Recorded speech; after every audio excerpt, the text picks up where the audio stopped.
This chapter is about discriminant analysis.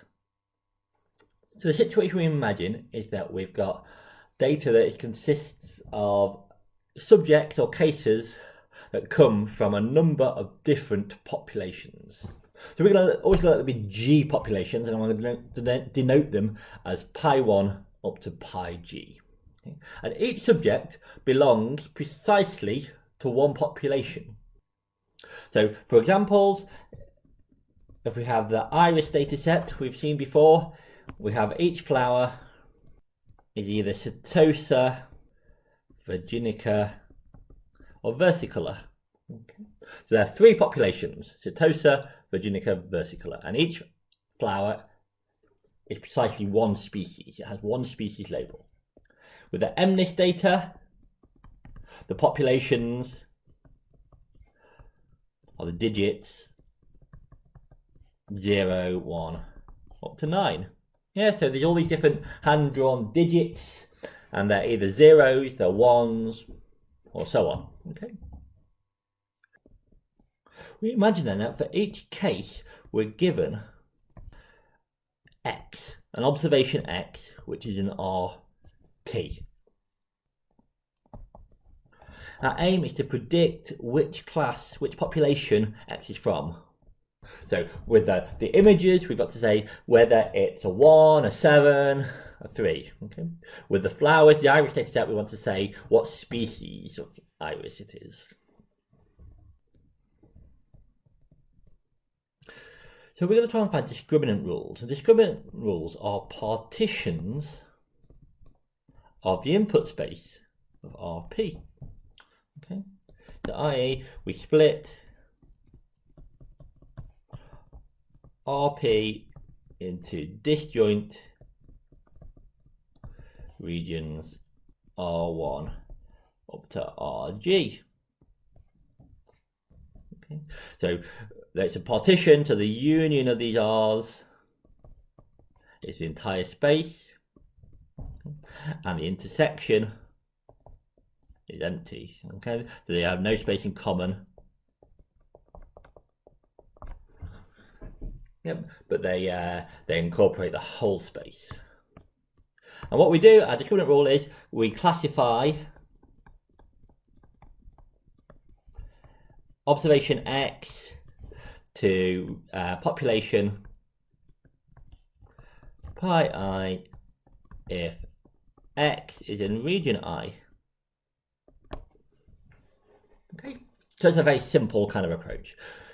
If we think about two-dimensional space, I might split it up into three regions like this. Okay, so this could be population 1, this might be population 2, this might be population 3. Okay, so these would be my my discriminant rule for 3 populations. Now the way we find a discriminant rule is by describing discriminant functions. Okay, so let's say we define discriminant functions delta j of x, okay, 1 for each population, j for 1 up to g. Okay. And then we're going to classify observation x as coming from population j if this function is largest for population j. Okay, so if delta jx is bigger than delta ix for I not equal to j. Yep, so in other words, we find these discriminant functions, we evaluate them for each population. We've got one discriminant function for each population. We evaluate delta 1 to delta g for each x, and then we find which discriminant function is largest, and we say x is from that population, whichever discriminant function is largest. Okay. So another way of writing this is that to say that our discriminant rule, D, is the argument that maximizes with respect to j delta j of x. Okay, so just note here, D is a map from our input space RP to the set of elements 1 to G. It just tells us which population we think X is in. Yeah, so someone comes along with an X, we apply D, it gives us a population label. So in our examples, that might be, it tells us that the image represents a hand-drawn 3, or the iris is of species Setosa, for example. So we're going to focus on discriminant functions that are linear or affine, if you like. Okay? So they form a linear combination of our x's, so a projection of the x's, okay, plus a constant. So these are what we normally call affine functions or linear functions sometimes. We're largely going to focus on these linear discriminant rules. Before we get into thinking about how do we choose these rules, okay, so choosing the rules comes down to choosing the parameters, so that's choosing the v's and the c's. Okay, so how do we choose them? Well, before we think about that, I just want to think about, suppose you're given a set of rules, what does this mean for our discriminant rule? What does it look like? Okay. So the first proposition that you're going to prove in the exercise sheets is that discriminant regions Rj for affine discriminant functions are connected and convex.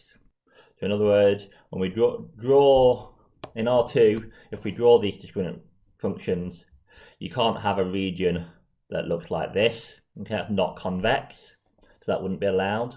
Okay, we can't have a region that, say, you couldn't have.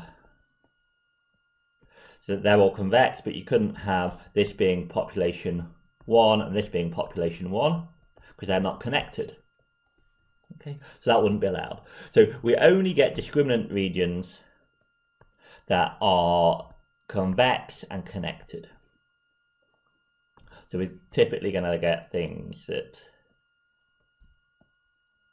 look like this, say. Yeah, so if this is into 4 populations here, for example, yeah, connected and convex.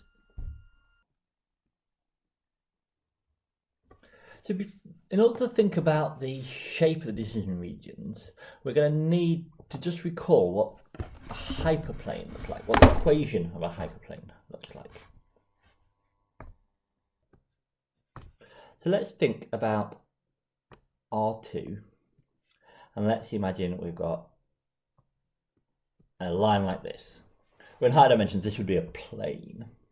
So how do we describe this plane? What's the mathematical equation of this plane? Well, we want an equation for any point x on this plane. Well, the way we do that, if you remember, is we think about any other point, x0, and then we think about the vector from x0 to x. So that is x minus x0. Then we also need a vector that is orthogonal to the plane. So if we have a vector here, n for normal, so if I was to draw it here, it'd be orthogonal, perpendicular to the plane. Then the equation of this line is n transposed x minus x0 equals 0. Yeah. So this is the equation of a hyperplane in RP. Okay. And in particular, the hyperplane is a p minus 1 dimensional hyperplane. Yeah, so we got, this describes any general point x.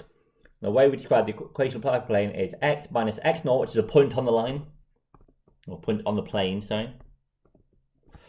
And this is a vector, n is a vector orthogonal or perpendicular to the plane.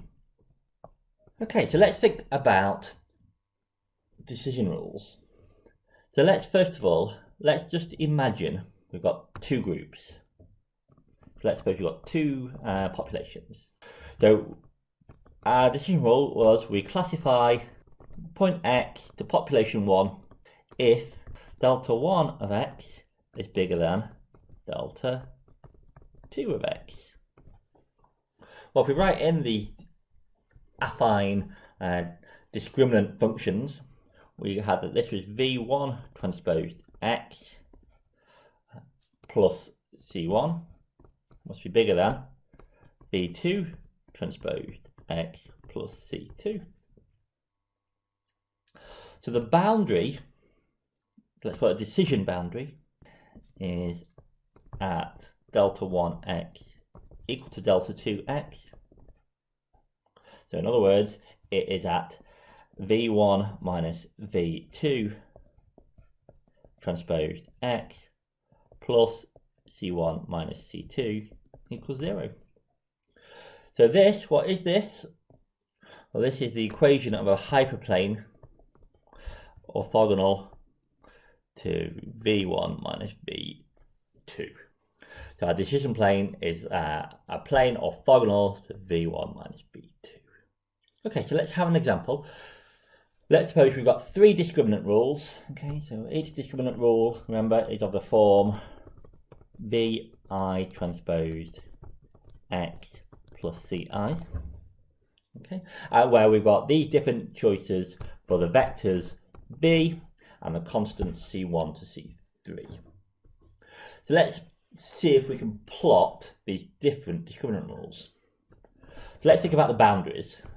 So let's have the boundary between region 1 and region 2. Well, that has equation V1 minus V2 transposed plus C1 minus C2 equals 0. So in other words, if we think about that, that is, so that's V1 minus V2 transposed x, sorry, plus C1 minus C2. Well, if we think about that, that is going to be minus 1, 1 x, C1 minus C2, so that's plus 2 equals 0. So if I write x as x, y, then we can see what's this going to be. It's going to be minus x plus y plus 2 equals 0, or in other words, y is x minus 2. Similarly, if we think about the boundary between R1 and R3, well, this is going to be, we're going to get V1 minus V3, so I'm going to get 0, 2 times x, y plus 1 equals 0. So I find that y equals minus a half. And finally, the boundary between R2 and R3 is going to be the line y equals minus x plus 1. So let's plot this. Okay, so I've got R2 and R3 on the screen, so let's do that one first. So that has passes the y-axis at 1 and its gradient minus 1. So that's going to look something like, so let's decide which let me just decide which side is R2 and which side is R3. So if we do delta 2 of 0, 0, well, that is 2 times 0 minus 1. I get minus 1. If I do delta 3 of 0, 0, I'm going to get 0. Okay, so it must be that we classify this side as R3 and this side as R2, region 2. Now let's think about the next line. Let's think about the region between R1 and R3. Let's plot this bit. So that's y equals minus a half. So that's going to be a line here. minus a half. Let's just repeat the trick we did before. Let's do delta 1 of 0, 0. That's 1. So we must have that this side is R1 and this is R3. And then the final line we had was y equals x minus 2. So let's put that in. That passes through the origin. The y-axis at 2. It's got a gradient of 1. Decision region like that. Okay, I think they all meet at a point there. And again, if we do the same thing and think about which side 0's on, we're going to get that this side must be R1 and this side must be R2. And then we just see what we're left with in each case. Well, I need some different colours here, don't I? Let's deal with region 1 first. Well, we know region 1 is bigger than region 2, and it's bigger than region 3. So we know that all this must be region 1. Okay, up to this line here, this line there. Now let's think about region 2. Again, we can see, if we think about this for a little while, we get that this bit must be region 2. The decision boundary there and there. And finally, if we think about what's left, we get region 3. So we've divided R2, two-dimensional space, into 3 regions where the division is done by these hyperplanes. The hyperplanes have been somewhat lost here, haven't they? But you know, there was a plane here, a plane here, and a plane here. Okay. And then we just we classify each region to be whichever the discriminant function was biggest in.